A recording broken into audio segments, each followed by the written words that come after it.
അവരുടെ ആധ്യാത്മികമായ വഴിയിലെ ഏറ്റവും ഉന്നതനായ ഷേഖ് അവരുടെ ചാരത്ത് തന്നെ അന്ത്യവിശ്രമം ചെയ്യുന്ന മഹാനായ സിരിയൂസ് അബന്നുവാണ്.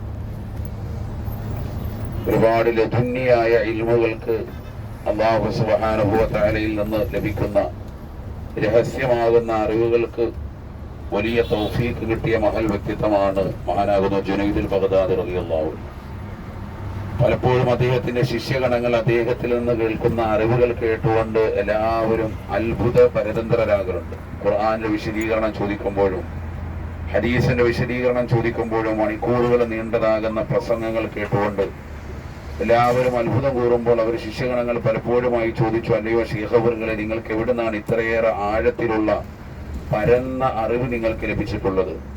ഇതേത് ഗ്രന്ഥത്തിൽ നിന്നെടുത്താണ് പറയുന്നത്? അപ്പൊ അദ്ദേഹം മറുപടി കൊടുക്കും, ഇത് അല്ലാഹു എനിക്ക് നൽകിയ ലധുന്യായ അവന്റെ ഭാഗത്ത് നിന്ന് രഹസ്യമായി നൽകുന്ന വിവരാടിസ്ഥാനത്തിലാണ് ഞാൻ ഈ പറയുന്നത് എന്ന് മഹാനാകുന്ന ജുനൈദുൽ ബഗ്ദാദി റളിയല്ലാഹു അൻഹു. ചരിത്രം വിശാലമാണ്, ചുരുക്കുന്നു.